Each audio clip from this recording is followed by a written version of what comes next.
Kaunti ma Kisumu ikore ne lokruok maduong' e chenro mag gedo manyasani kaka yor bero ute bomano. Jatend piny Kenya William Ruto kod ogai mar ODM Raila Odinga igeno ni kiny ne yawo ayanga ute ma nengogi yot e tielo mokwongo e kar dak ma Makasembo.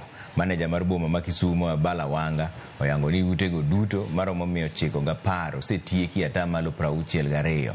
Okoni kar dak no bende igeno ni dhi ting'o oganda maromo 10,000.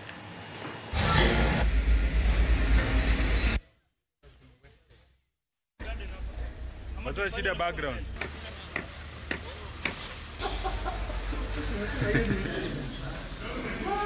Kiny ker moluor President ma Kenya William Ruto kod jakom Raila Odinga Prime Minister kiny biro ka gidwa miyo jomoso nyiewo ute e phase 1 mondo kiny omigi kifungu gidonje ute kod phase 2 kendo gidwa loso kunyo foundation mar phase 2.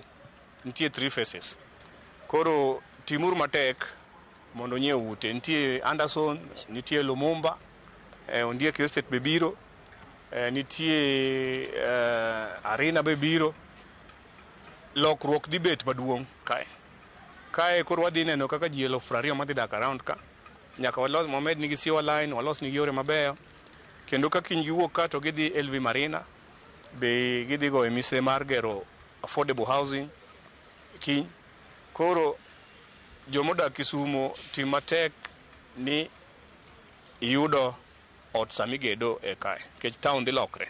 Ute machon motika idhi lok mondo ger mabeyo mondo ji odag kama ber. Wadhi yumoro machuok kudu bang' daka matin kikidhi mabura ahinya taneno kuseoro ote maru kae ni mang'eny. Trevor Ramogi biro no maler kendo miyowa gik moko kaka timore. Waneni maler gi Lovina Asiyo ka wan Karen ka mano architect Evans Asiyo.